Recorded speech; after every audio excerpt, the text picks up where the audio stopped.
I tried to copy the folder.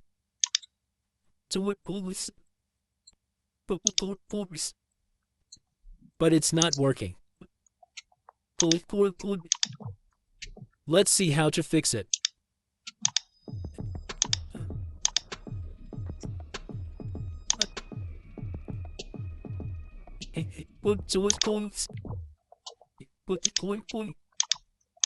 You need to change all user permission settings.